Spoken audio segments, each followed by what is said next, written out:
All right, we're going to talk about GFCI outlets and how they work. So I got a little mock-up of a trailer electrical system here. So this is my shore power cable.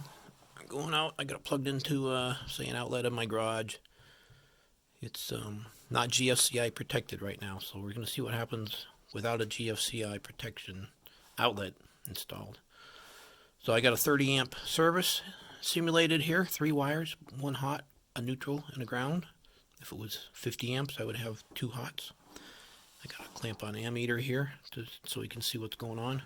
Right now it's clamped on around the hot and the neutral. Then I'm going out in my trailer. I got 2 light switches to simulate some circuit breakers. Right now they're both turned off. So those are, we're going to make believe those are 2 circuit breakers in my breaker panel in the trailer. And then this circuit over here is feeding an outlet circuit, and I got a light plugged into that. And this circuit over here, this is going to be our water heater. It's a simulated water heater. You'll notice the grounds are all connected together. In your panel, your breaker panel in the trailer, you'll find a little bus bar inside the panel with all the grounds tied to it, and also a separate bus bar with all the neutrals will be connected to it. The ground bus bar is also connected with a wire that's going to go down and connect to the frame of the trailer. So in case something gets contacts the trailer frame, it's connected to ground. You'll have a fault current path to go back and trip the breaker. So I've got my water heater ground connected to a ground, which is connected to the trailer. Normally this would be connected to the frame of the water heater, which would essentially be connected to the trailer frame somewhere. So that's what's going on here. So right now we've got no current or zero amps here. So let's go ahead and turn on we got our water heater going. And we got our outlets turned on here. We got a light plugged in. And everything's normal, so we have 0 difference. I'm going around the hot and the neutral. So there's no difference. The current's going in, and what's going in is coming right back out. It cancels out, so you have 0. That's what we want to see. So on the neutral, I'm showing 0.7 amps. On the ground, we show 0, which is what we should see. And on the hot wire, we show 0.72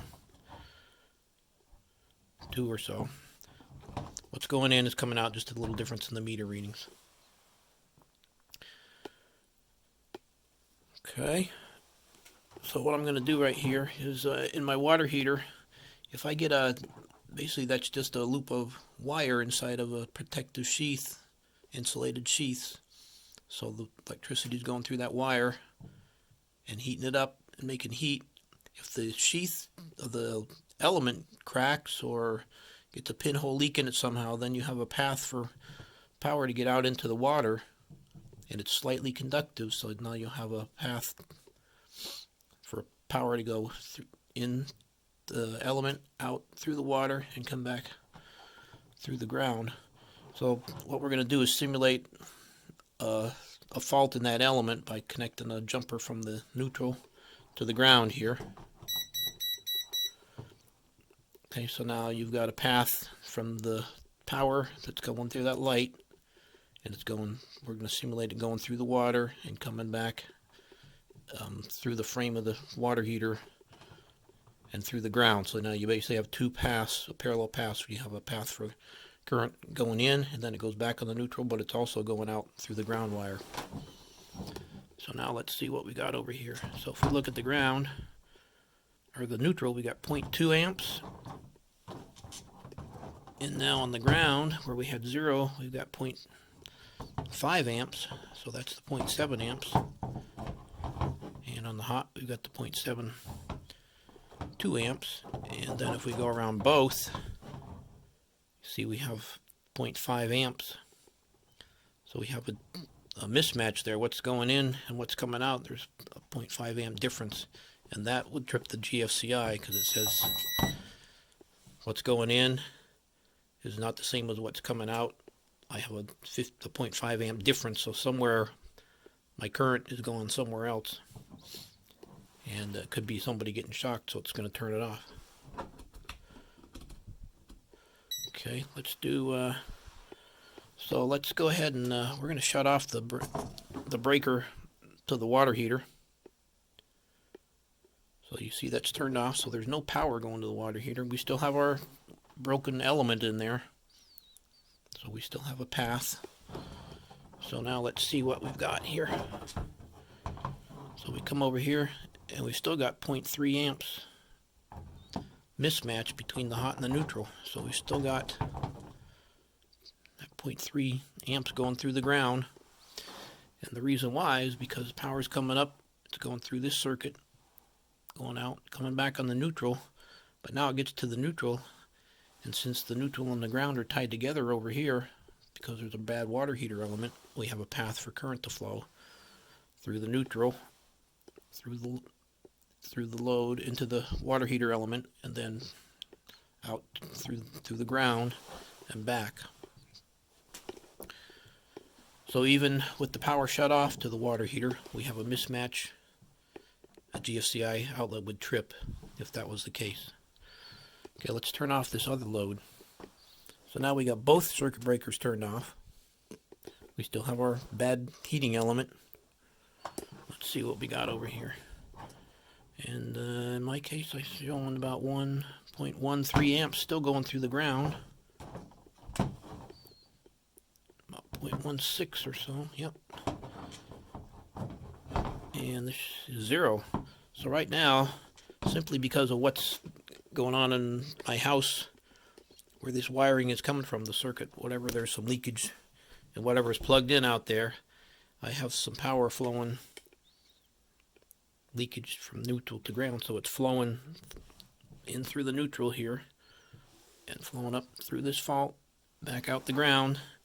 So even with both of my circuit breakers turned off, if I had a GFCI outlet right here, it would trip because there's current flowing on the neutral, but there's nothing flowing on the hot. So there's a mismatch. So I wanted to show that's something you don't think about that. With all my breakers turned off, I'm still tripping the GFCI. Not because anything's, well, because I still have a fault. If I take this fault off now, I'll have 0.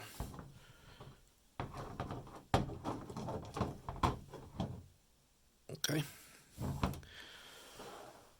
So that's what happens if you don't have a GFCI outlet. So let's go ahead and we'll hook up the GFCI outlet and show you how it works then. All right, we're back. We got the GFCI outlet hooked up. And when you look at the back of this, it's got a line connection and a load connection. So the line is coming into the line side, the load is going out the load side, and the outlets up front, those are also load side connections. So we're simulating now that my trailer is plugged into this GFCI outlet right here, and this is just the power to the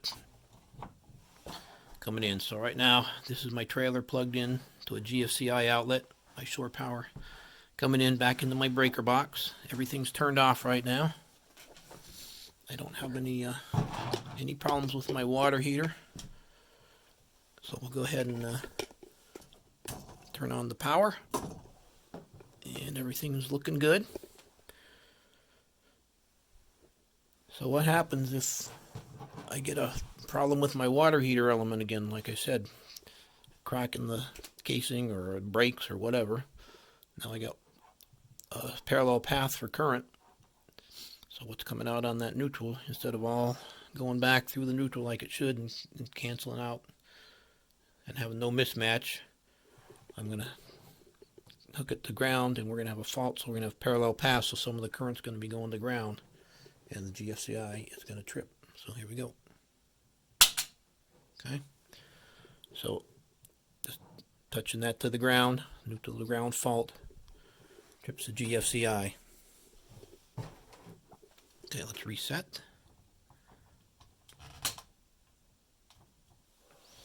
All right, my light's back on.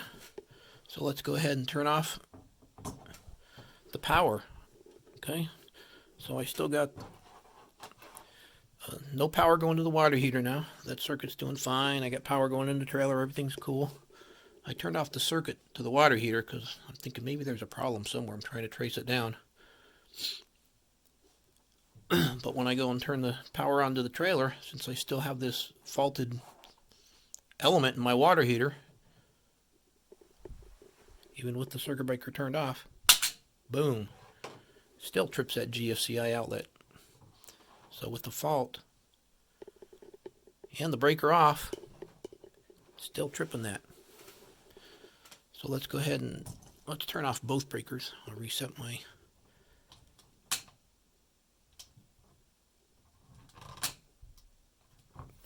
outlet there. Okay, so I got my power.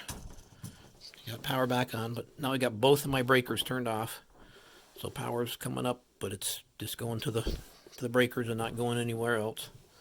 So let's see what happens now. If I still have a bad element, let's see what happens. Boom, it trips still. And that's what we saw before even with both the breakers turned off. I still had some current because of what's going on in the house. There's some leakage currents going through the neutral, through the fault, and back through the ground. So it sees current flow in the neutral, but none on the hot, and it trips the GFCI, even with both of my circuit breakers turned off.